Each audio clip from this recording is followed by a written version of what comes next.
Assalamualaikum warahmatullahi wabarakatuh. Saya Isrohia Ovi Maulidina dari kelas 12 MIPA 1 nomor presensi 18. Di sini saya akan menjelaskan tentang perkembangan Islam di Asia Tenggara, lebih tepatnya di negara Malaysia. Oke, jadi yang pertama ini kita akan masuk di teori munculnya Islam ke negara Malaysia. Oke. Jadi Islam datang pertama kali ke Malaysia pada abad ke-7 yang dibawa oleh para pedagang dari India.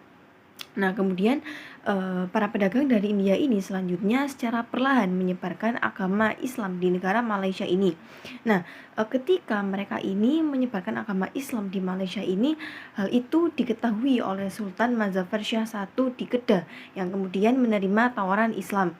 Ya, sebelumnya Sultan Mazafar Shah I ini memiliki agama asli Hindu dengan nama asli Praong Mahawangsa. Namun ketika beliau menerima tawaran Islam, beliau pun mengubah namanya menjadi Sultan Mazafar Shah I.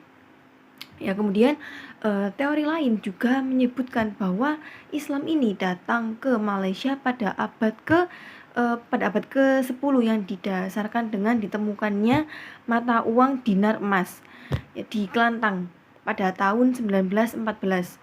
Kemudian teori lain ini juga menyatakan bahwa Islam masuk ke Malaysia ini pada abad ke-10 yang didasarkan pada ditemukannya batu bersurat Terengganu. Ya, kemudian kita memasuki pada dibawa oleh ya.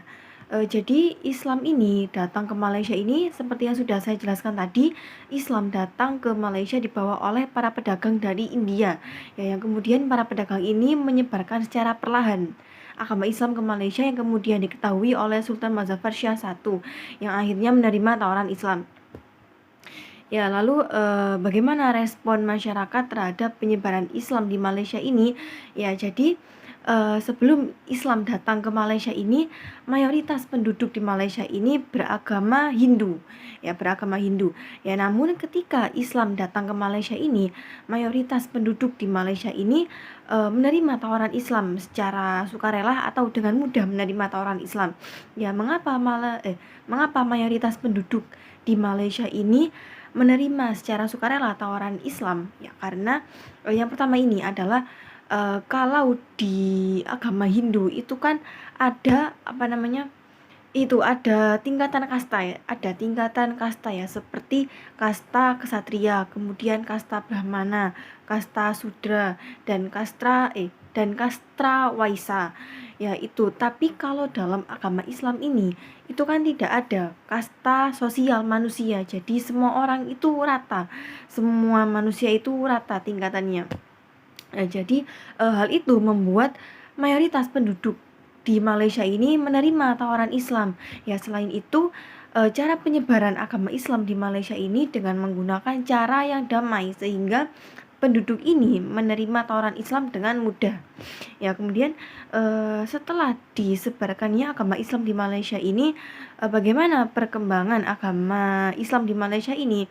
Ya, jadi perkembangan agama Islam di Malaysia ini semakin bertambah maju dan pesat dengan bukti banyaknya masjid-masjid yang dibangun, kemudian dapat dilihat dari penyelenggaraan jamaah haji yang begitu baik ya. Bahkan dalam konstitusi negaranya pun ditegaskan bahwa Islam merupakan agama resmi negara.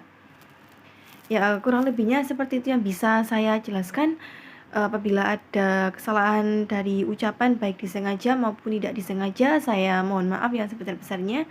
Terima kasih. Wassalamualaikum warahmatullahi wabarakatuh.